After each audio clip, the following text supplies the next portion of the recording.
Your Honor, you have a quorum. Thank you. On the agenda today, we'll get a presentation from Baker Tilly of its financial management services, presented by Jan Fisher.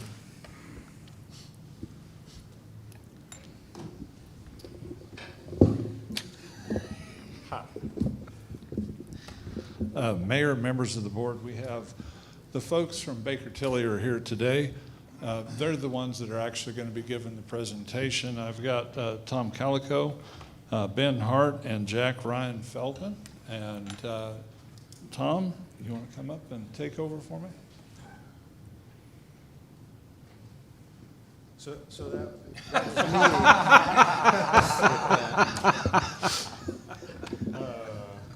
at least your podium is of a decent size. Sometimes I have to go out in front of the podium because it's so big.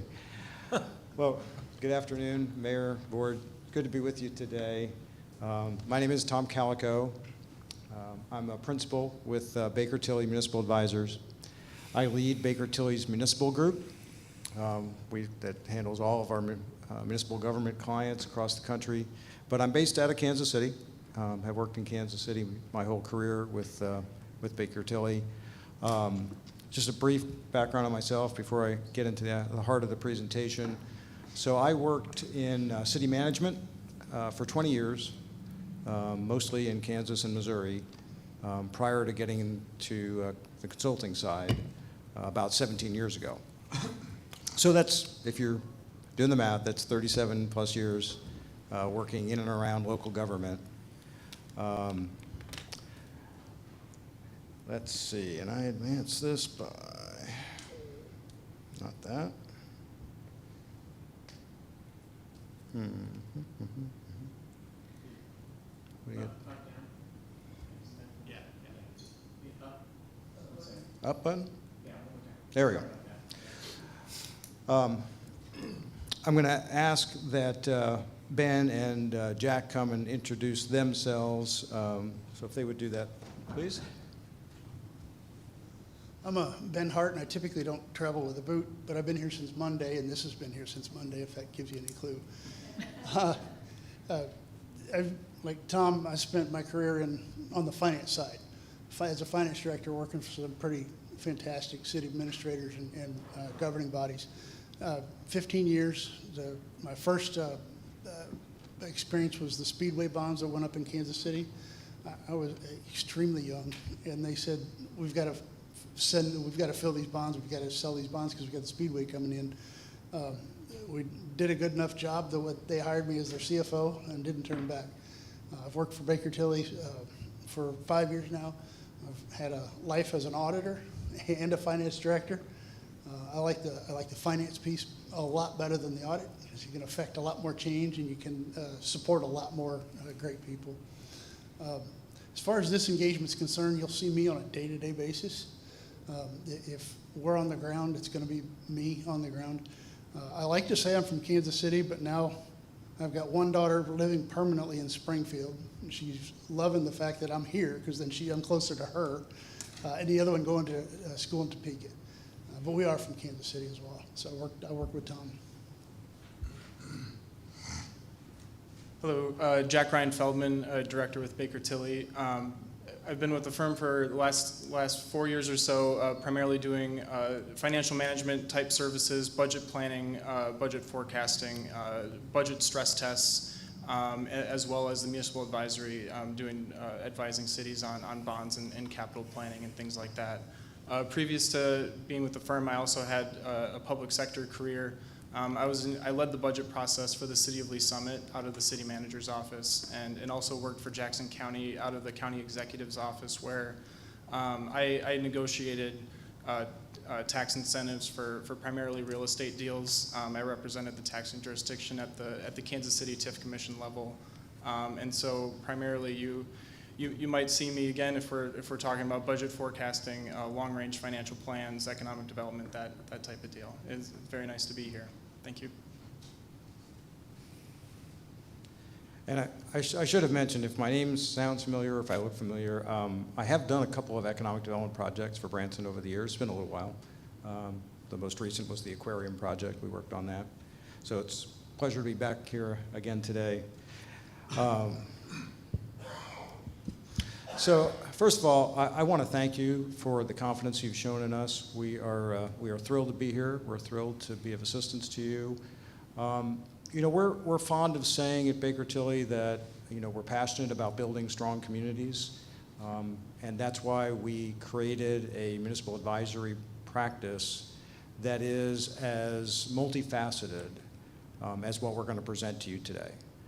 We think we are a perfect fit for your current needs in that while we certainly have our strong background in finance, we've got a seasoned veteran municipal finance director here leading this engagement, but we also have talents in pretty much any other area that you can possibly imagine that municipal governance may need, and even probably beyond what you might think. And to that point, we are big. We're big. We're the 9th largest accounting and advisory company in the United States. Actually, this chart needs to be updated. We're around 6,000 people now, with over 400 partners. We're like all of the big accounting and advisory firms. The heart of the firm was in accounting. That's where we got our start. But like all the big accounting firms, we've realized that we can be better value architects to our clients if we augment our accounting knowledge with advisory services in a whole host of areas. And it's fun. It's fun to work for the firm. It is just amazing. We learn every day about different areas of expertise, be it real estate, healthcare. Heck, I was working for the Kansas Municipal Gas Agency right after the polar vortex, and remember gas prices went through the roof, and they got hit pretty hard. I found out we even have a bankruptcy group because they were considering how they were going to pay these unbelievable bills. Fortunately, the Kansas legislature came through with them and with a loan program that worked out great. But it is just an amazing amount of talent. But focusing in on our public sector practice, which is what I know is of the most interest to you today, we have over 3,000 clients across the country, 420 people total in our public sector group, over 85 years of industry specialization. So the firm's been around for 90. The firm's base, you may be interested to know, was actually in doing audits for canneries in Wisconsin. Had to start somewhere, right? But the municipal practice was one of the first additions to that base of operations, and so we've been doing municipal government, like I say, for 85 years. Our public sector practice is in these kind of 4 buckets that you see here on this table. First, we have an audit and assurance group that does municipal audits and other types of municipal assurance work. We have the advisory group, which does a whole host of things from executive recruitment, compensation and classification, organizational development, trying to think what I'm missing, performance audit, all kinds of things. And then there's the municipal advisory practice, which is actually where the 3 of us are seated. And that is, the heart of that is outsourced financial services like this, municipal bonds, economic development. And then we have Baker Tilly Cash Advisory, which assists local governments like you with their investments, whether that be investment of bond proceeds or investment of idle funds. The illustration below shows who our clients are. I think the only important point here is that we cover the full waterfront of all kinds of public entities. This gives you a little more detail than I've already given you on the various services we provide. I'm not going to go through them. I'll say to you what I often say to folks in situations like this, which is, we're not architects and we're not engineers, but we do pretty much everything else. So if, I don't expect clients like you to remember everything that we do because it's just too long a list and you've got other things to think about. But what I would tell you is If you have a need, Ben's going to be here. He's already been at his desk here in the finance department since Monday. Reach out to Ben, reach out to any of us. If you have a need, you're not quite sure where to turn, give us a call or come by and see Ben. We can probably help you. And Ben, just give me just one more second. So before Ben comes up and takes you through, as a principal with the firm, one of the reasons I wanted to be here today was to just let you know how important this engagement is to us. We recognize that you've got some difficult challenges ahead. We are here for you, and we are committed to you, and we'll do an excellent job for you. And if for any reason at any time you are not completely satisfied, talk with Ben, talk with me. You'll have my contact information. You'll see me. I'll be around from time to time. We are committed to making sure that you get everything that you need, and we build your community strong. So, Ben? Thanks, Tom. So now I kind of want to bring you back down to, okay, so now what? What are we going to do for you, or where are you going when you're talking to us? Initially, with as much as we do, our first focus is really going to be on 2 items, and you see them right here in front of you.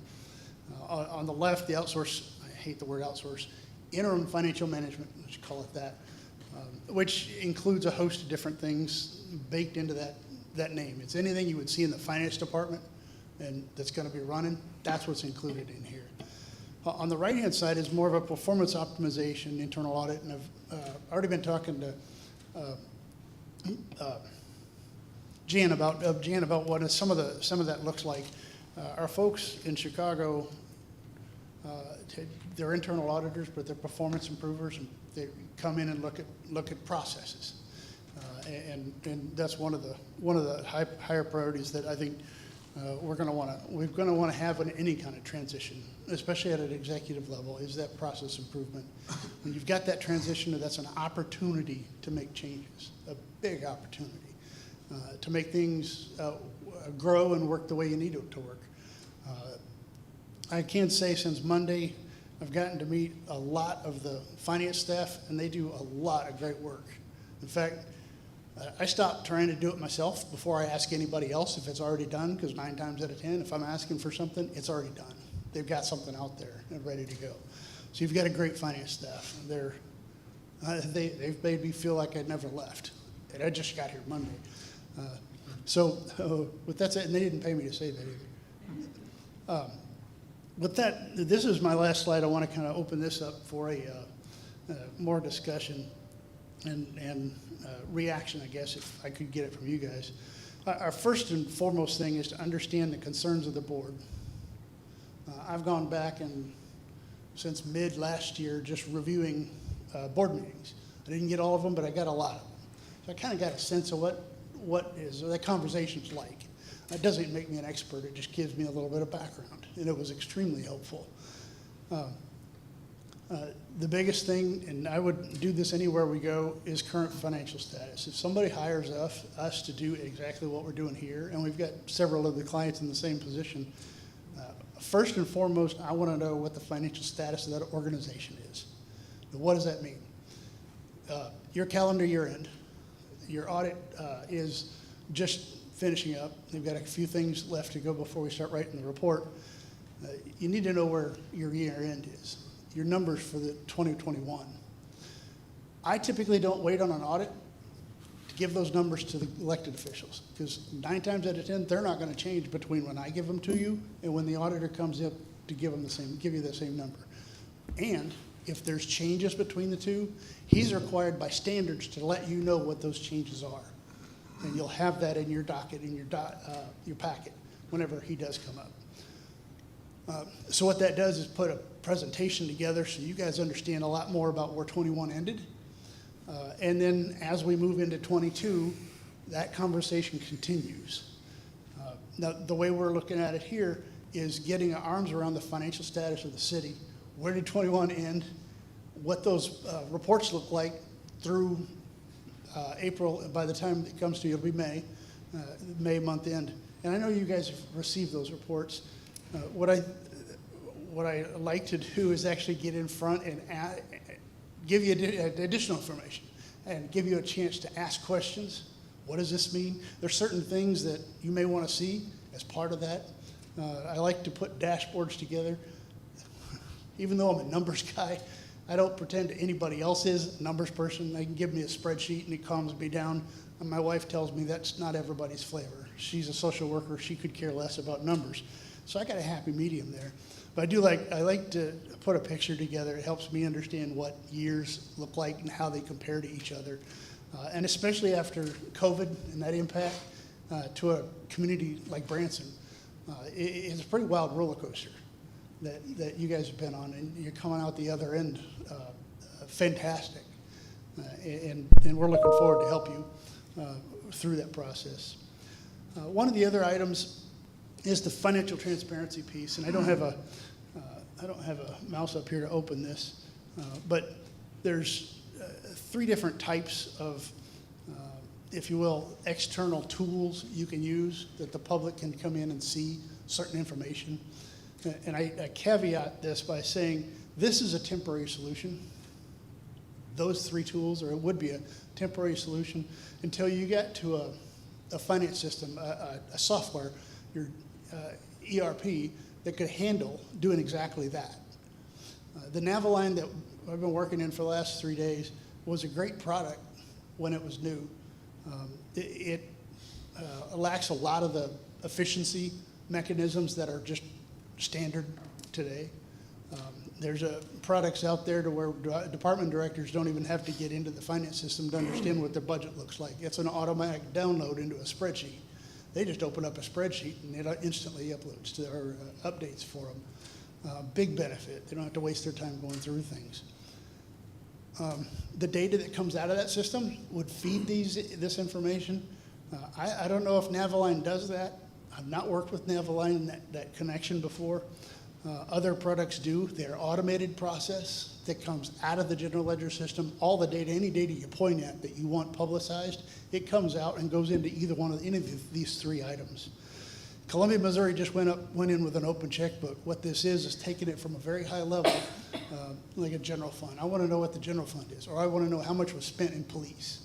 Well, as you know, police department is made up of several programs. In some entities, it's animal control. Heck, codes are in a couple police departments, but it breaks them down by program then. You click on the police department, it'll open it up by program. Okay, well, I want to see animal control. That pops open. And within animal control, you can get the detail, the line item detail that's in there to show what's being spent, the checks that have been written, and the public sees this information. I know some of our clients have used that as an education tool to get information back from their citizens. They'll put a survey or an exercise on the website for their budget. There'll be certain choices that the elected body wants to give the public just to see what their feedback would look like. Funding or unfunding certain capital projects or operations. That's information that the public would have that they could use to help respond to that type of survey. So that's out there. That's probably more for your information than anything. The last item here is the financial process improvement, and I'm going to use the term financial kind of loosely because there's a lot of non-financial processes that are part of the financial process. Procurement, for instance, is about purchasing and contracts, less than it is about the finance behind it. But I mentioned earlier, our folks out of Chicago, we've had a phone call with Jan to talk about how they would come in and take a look at these processes. And within any kind of government, you've got a bunch of different processes to look at. How they approach it is really from a risk assessment point of view. What's the risk of something breaking down to where there's either an error, some type of frivolous activity, or inaccuracies for that matter. And this covers data integrity, it covers financial systems, it covers the procurement process, everything. What they do is come in and have kind of give you a scope of what that risk assessment looks like. And they would actually present back to you, here's what we did, here's where we think your weaknesses are, here's where you think your strengths are. One of the opportunities that provides then is getting from them what that best practice looks like. So if you've got 3 or 4 approvals in a process and it only needs to be 1, who's that one person that needs to approve it so we can get going? Snow doesn't wait on anybody. A broken pipe doesn't wait on anybody. A broken road doesn't wait on anybody. But at the same time, there's a process we need to get through. But departments have to do what they need to do. So what process is best to put in place so they can get that job done? My persuasion as a finance director is as a support role for those departments. I'm not externally facing. I am now, but when I work for the city, I'm not an externally facing department. Police, fire, public works, utilities, planning, all of those guys are.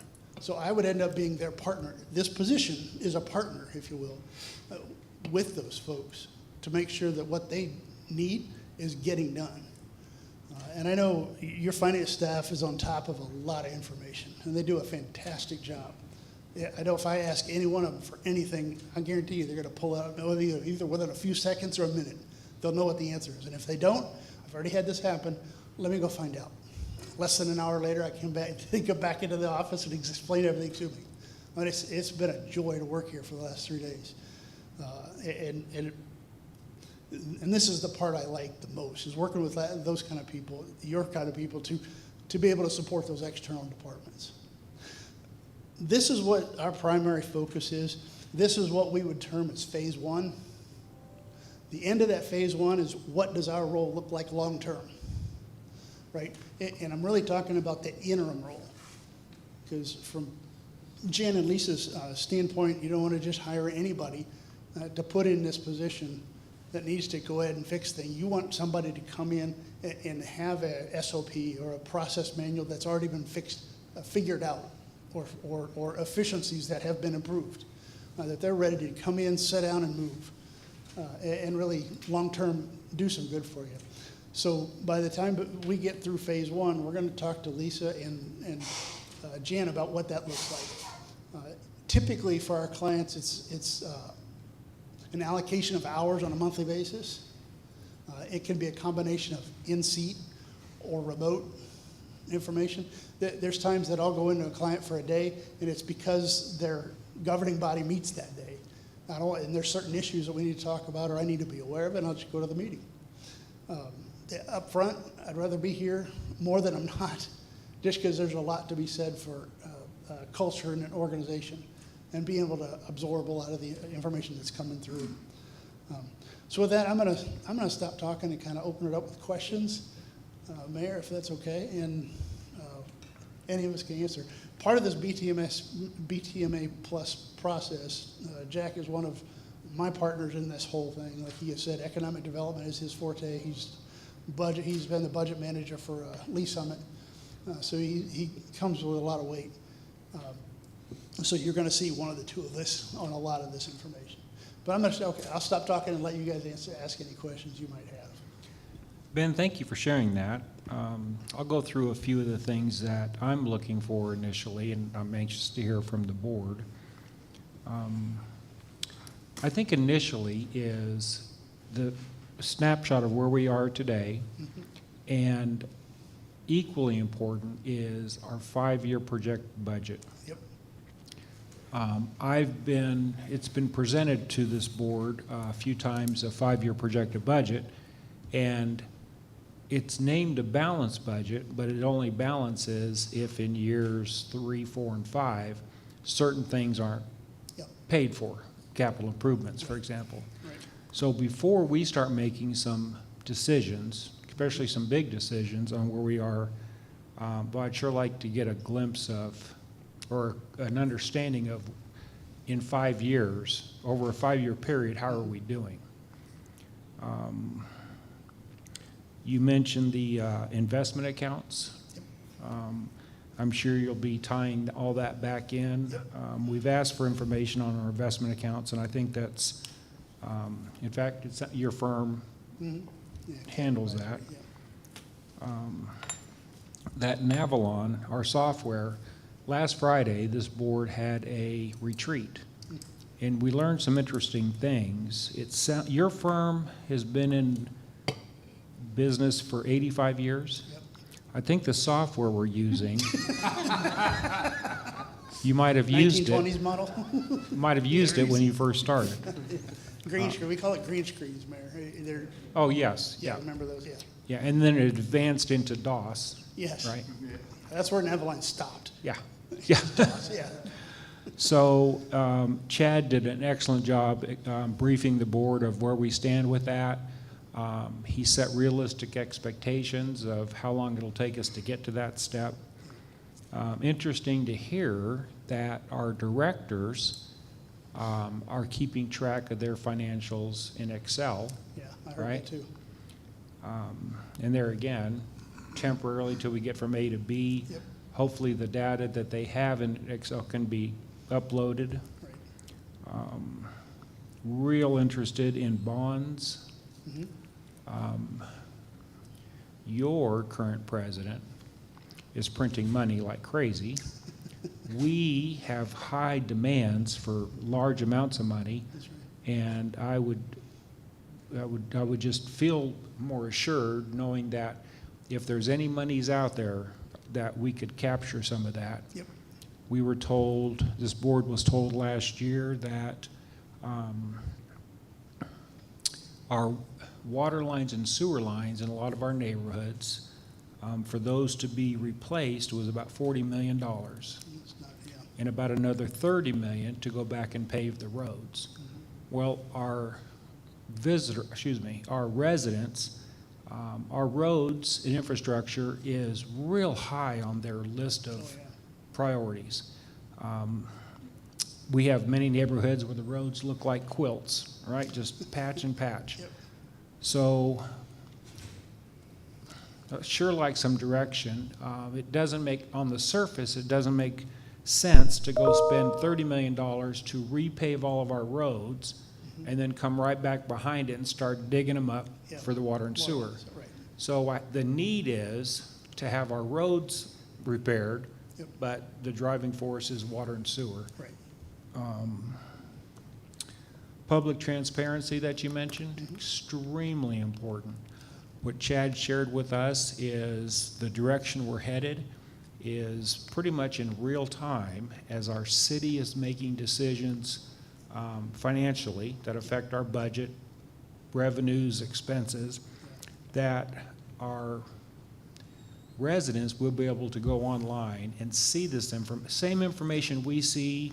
Yeah. As soon as we see it, it's available to them in detail. I'm just real excited about that. I'm also very proud of our accounting firm, our accounting department, as you Oh, yeah. mentioned. I know they do a lot. I'm hearing from Chad that with some updated software, their efficiencies will be much better. Oh, yeah. Yeah. So I'm excited that your firm's here. I really appreciate the direction and guidance you're providing. There, if I could, Mayor, I'd Yes. respond. One of the things you just reminded me of is current financial status. What does that mean? And that means different things to everybody. From a finance person, it starts from the external, looking in. So we live and breathe rating agency analysis every day. And that's probably the first place we start is what is the outside, your investment community, the people that invest in your bonds, what do they look like? What does the experts look at from an external standpoint? Do they have issues? The next issue is the audit. I know Mike Keenan, the partner on the audit, really well. We used to work together on other clients. I know him. He'll give me a rundown of what he's seen. But then we start narrowing in on things. We start looking at the monthly reports that go out to any stakeholder, along with the governing body, what's available. But as part of that, do the investments go out, and in what fashion is that communicated? I can give you, right now, I could give you a line that shows investments and what that number is. That's fairly easy. Some entities want to see just that, and that's it. We've got other clients that want to see, I want to know what CDs we've got in what bank, because they've got constituents that are bankers that they want to know whether they've got investments in that bank. And then how does that work? Who's approving those investments? When do they come due? We're right now in a rising interest rate environment. What does that look like in our investment portfolio? That's a separate report, but it's along with finance. Yep. So I just wanted to be able to offer that. You bet, and I appreciate that. This board has been together now for 2 months? You new guys? And in this short period of time, boy, we're working in a lot of great directions right now. We have some that we are in discussions on, and we'll clearly need to know, get guidance on how much cash, bonds, local banks, or just banking services. So that's really, as you're doing what you're doing, I know that information that we'll be looking for, you've already described, you'll be providing that. Part of the process, yeah. Yeah. Cody? Hello, my name's Cody. I'm actually on the finance committee. So I went to law school because I'm not a numbers guy, and I never wanted to be a numbers guy because I don't feel know. the same about a lawyer too. And I got a daughter that's going to law school. Well, very good. Well, God bless her. I know that's true. Or maybe my condolences. I'm not sure. But She wants to be a prosecutor, so that doesn't mean anything. one of the things that, and I very much appreciate everything you presented today and you guys stepping in and helping us. One of the things, and I know we've got the audit finishing up, and then last year, I felt like we went straight from audit to budget Yeah. for the next year, which you always think, well, I got a whole year, right? And here we are, it already is here again. Yeah, surprise. It comes quick. So one of the things for me personally, as somebody who sits on the finance committee and who I guess is some of the first people to kind of look at the budget, one of the things that maybe it's just a lack of understanding or not liking the way it works, frustration, call it what you will. But the way it was always explained to me was there's statutory requirements for reserves, right? So you have kind of our baseline that we've got to have in reserve, and then we budget, and then inevitably we have all these expenditures. Right. Well, in my simple understanding of accounting, I always looked at it as, well, if we budget too conservatively, then that money that's left over that didn't get spent, because maybe we had a better tax year or maybe our expenditures were down, whatever the case may be, the next year that money rolls over into some type of restricted fund where it doesn't just go into necessarily next year's budget. And I'm probably way oversimplifying that and most likely even misstating how that works, but I guess all that to say, as we go into budget for 2023, I'd like to see, what's the baseline? Like, what are we required to do? Maybe what's a best practice for a city our size with the sort of financial needs we have? Here's our baseline, here's a best practice. And then from there, what are our areas to maybe be a little more aggressive in terms of what we're budgeting? Because I know there's just different capital things that we maybe don't budget, or different expenditures we don't budget because we want to be more conservative with our money, and I appreciate that, but I also don't. It just didn't sit well with me when at the end of the year it's like, well, we actually did a lot better than we expected, but we can only use that money for certain things, right? It has to go into this other type of restricted account or whatever. So just maybe a different approach to budgeting, or maybe helping somebody like me understand Definitely. what we can do with that to where we're not just blowing money, but there's some opportunities there because we do have those financial needs, and so Yep. I'll shut up and let you talk. No, you got very good insight, and you're dead on.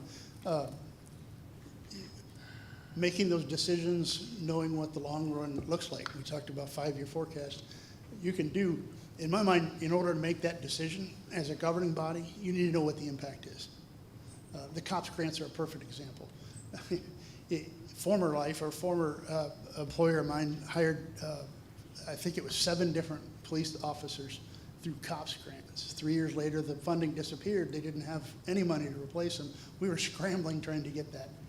had we had that 5-year, we'd have known in year 5, we better have some solution in place. And might have been some use of that fund balance. But there's 2 things you need to obviously be aware of before you walk into that budget process is, one, what does your outlook look like? And then how does that impact your reserves? Yeah. 'Cause you're not going to change your job not knowing what that's going to do to your savings account. You're going to know long-term how that plays out. It's no different in government. You're going to make decisions knowing what that long-term looks like. And that reserves are a very important part of that process. I understand you guys have policies too, as what that reserve level is. And if you don't, we'll look at that, because there are best practices out there as to what it needs to look like. I don't think there's one answer that fits anybody, that fits everybody. There are some guidelines that we use to have that discussion with the governing body, but those are important factors. You're bringing up a good point. Thank you. I have a few things. A couple of things, actually. Well, the mayor's voiced concerns for, we got elected the same time a little over a year ago about, it'd be nice to know really where we are. I mean, where are we here? What are we spending? What are we bringing in? I mean, you know, like, how much money do we have to operate this city? Just, it's kind of been hard to get that definite answer. I also liked what you said earlier about how the finance department is here to help these other departments, planning and public works and cops and fire, and because without the finance, none of those departments That's function or operate unless that's in order.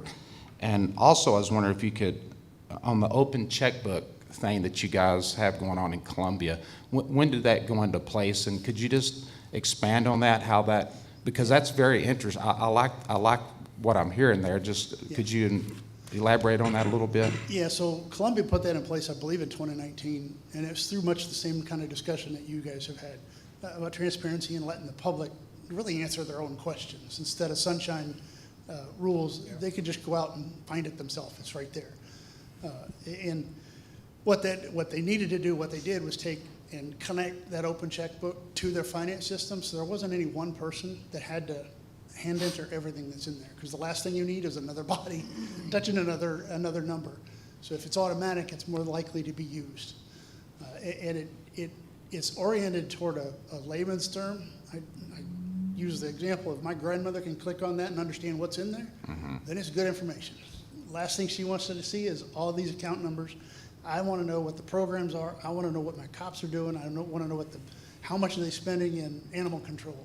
I want to know how much we're spending on building permits. How much revenue is coming in from building permits, for that matter. How's our sales tax doing? Your sales tax is huge. Along tourism tax, you're a tourism community. Halfway through 2020, I would have loved to know right up front, what's that doing to your revenue base? Yeah. That gives you, as a governing body, a talking point to your constituents then. You need to open it up and show them this is what's going on, and it's right there. You don't have to be an accountant to actually understand what's in those numbers, and that's the whole point behind it. Kind of like finance for dummies, because that's what I'd need. There's no you know dummies. what I mean? Not dummies. It's a perspective, right? Yeah. No, but I mean, then there's no surprises. They can get on and look and see what's happening. Right. Yeah. Right. I like that. And Ben, when he said finance for dummies, he really meant that. I was talking about myself. As I understand it, he runs a business, so he can't be a dummy. Yeah, but I have a full-time accountant, Oh. so, yeah. Marshall? How you doing? So if you know a little bit about the history of our community, you'll know that there's been a big project going on our 76 strip. A few years ago, gosh, it was probably 4 at this point, there was quite a bit of some starts and stops with that, I guess is the most generous way to put it. Because of that, we were promised an audit. And a lot of times those are kind of formalities, or at least not really paid too closely attention to by the public. But this one was really a hot button issue, Oh boy, and everybody gathered in the other room. We were really waiting to hear all the juicy stuff about what had happened with the taxpayer dollars. And they proceeded to say, well, we're not going to take care of that in this audit. You need a forensic audit and a this audit and a that audit. And we really didn't find out much of anything other than, I would say, a 30,000-foot view of everything. So I would just ask that sort of going forward, when we do our audits, boy, let's really make sure that they're as complete as we can have them. You know, as Clay mentioned, we're kind of in the dark on some things, knowing exactly where we are financially. I think it's also fair to say that there have been some kind of silos of the different departments in this city for a while. So again, love what you're talking about, that the finance department benefits all these other departments. Right. But you know, even when we talk about kind of the audits, figuring out kind of where we were moving sort of even philosophically in some ways. Speaking to Cody's point, you know, where were we ultra conservative when, you know, that kind of thing. So that's all I ask, is that going forward, we really dive in as much as we can to get that full and 100% transparency that we can provide the citizens. That's really important to me, and I know a lot of the board members. So That's great input.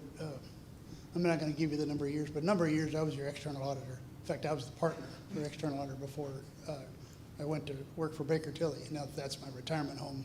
I'm never going to change after that. But I knew about Highway that 76 project. Then it was fairly new. And it's not unusual for that same kind of conversation to happen in any town or city that's got that complex of a district. Those are very hard to, if not just from an accounting standpoint, administrate. What I like about the way you're approaching this is when I talked about the risk assessment, and I forgot about 76, I'm glad you brought it up, that's part of it. Is where's your risk? And because they use the same processes that everybody else uses within the city. So that's part of it, is that TIF administration, CID administration. Money comes in, money goes out. Where's it going to go? How's that look? Based on the development agreement and what's allowed in there, is that's what's going out.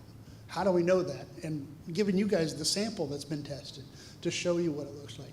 Obviously, the deeper that goes, the more expensive it becomes. And the last thing you want to do, especially us as your consultant, is start spending your money just willy-nilly. We want to come back to you, which is why we do a risk assessment. And you can ask the same kind of question. Well, what did you see here? Is that something we ought to investigate? And if it is something you want to investigate, that's exactly what that risk assessment's for, is to pick those type of processes apart and establish some credibility that it's being done right. Yeah. And that doesn't say anything about the people in the process. It's more of a education opportunity to the public, really. yeah, I think that's fair, and I think that's also a good philosophy going forward, that we don't want to just overspend and do that. Right. But I think we're also at a point, maybe we can find a balance between that, because Exactly. we're kind of at a point where there's been a lot of kind of darkness for a long time, Yeah. kind of, you know. And so maybe we're at a point right now where we do go above and beyond, and then kind of in the future we're a little bit more prudent kind of thing, as Yeah. you know. So Yeah. just my perspective. You're right. Thank you for that. Appreciate that. Yeah, and another example, in addition to 76, that was probably a prime example, but another one similar was our downtown project, right? We budgeted so much for 5 phases, we spent so much more, and we're still looking for a funding source to finish, Yeah. right, those 2 phases. Yep. Ralph, Chuck, you guys good? Ruth? Well, I just wanted to say, welcome, Tom, Ben, Jack, we're happy you're here. And we're probably all on the same page on quite a few things. Clarity is extremely important. And I really appreciate the fact that you're teaming with the directors and having that transparency and the open communication, because we've lacked that. So I'm looking forward to the reports, because I sit on the finance committee as well. So thank you so much. Good. You bet. And it's going to be a give and take. We're going to offer something that we've seen in other communities. And if we're going to have that conversation, is there something different that we want to look at? I don't expect you to have that answer, but if there's something you're missing, that's a conversation you have with us, so we can get that back as part of that report process. And I'm glad your IT department or Chad described the other programs that's available. A lot of those times, the only thing you have to do is write the graphs. The report writes themselves out of that system. As deep as you want to go, or as rolled up as you want to go. Getting the graphs together that shows you what the last 10 years look like against this year, that's something you could do pretty easy.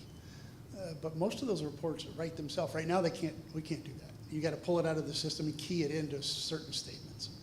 Yeah. Lisa? I would just like to say that we've had a pleasure to start working, and so thank you. Ben's been very open. We started our conversations, and he's also planning to have additional conversations with anybody on the board that you would want, willing to meet with you, and also the directors will be setting those up. Moving forward, just kind of where we're at with the details. This is a limited engagement letter at this moment that brought them in immediately. So I was able to bring them in under my authority with a limited engagement letter. We will have a professional services contract coming back to this board in a very near future. Soon, they wanted to have this meeting so they could get a scope written and get a contract, because obviously it will be over my authority. So I just want to clearly let you know what was coming forward. So your anticipated expenses are going to exceed her authority? Just kidding. No comment. Thank you for sharing that, Thank Lisa. Yeah. Yeah, and I gotta say, Jana and Lisa's been great in working with, just to figure out what that phase one looks like. The way you guys are handling it and the way we're approaching it, I think is dead on. As a finance director, I kind of don't really know exactly what I want, but I'll see it when I see it. Yeah. I'll know it when I see it. Yeah. And the way we've got this set up, I think is the right step. Boy, into that's this. excellent. So I'm really going to encourage all of our directors and members of this board to set up a time and sit with Ben and go through those individual questions. How long is this limited engagement until they get us a document to vote on? I mean, we'll have a vote on hiring the firm, or how does that work? Well, the engagement is, we figured till end of July probably. Is that, we had That's talked about yesterday. right. We've got it, right now we've got it set up with a number of hours, just an estimated number of hours to come in and really figure out what phase two needs to look like. I'm gonna make an assumption or an estimate that we're gonna get into that, well into that, before we run out of 190 hours. Besides the three of us, we've got staff back in St. Paul and Kansas City that are economists and forecasters. They're already working on your information. They started that yesterday. That's all part of that process. And then getting on a routine contract, so you know exactly what it's costing moving forward would be perfect. There's certain things out there that we, obviously with the risk assessment coming through, you've got an opportunity to look at processes. You've got an opportunity to look at the organization as a whole, or even pieces of it. Do we need to rearrange something to make it look better? Not just look better, work better, right? Maybe there's not enough support over here for, I'm not picking, well, I like to pick on police officers because I love those guys. They have fun cars. But maybe there's something over there that they need to get their job done faster. And that organizational development can come in and help answer some of that question. That's something we do not have our hands around. That would be potentially part of that contract, that bigger contract. Okay. Yeah, and for clarity, we're still headed for a full-time Right. finance director, Yep, right? that's right. And we can help as part of that interview process too. Yep. They have to know DOS. God, I hope not. You'll get my dad That was in here. that was a very enlightening retreat we had. Anything else? I feel very comfortable of what you've presented. Obviously, you've done this a few times. My confidence level is very high.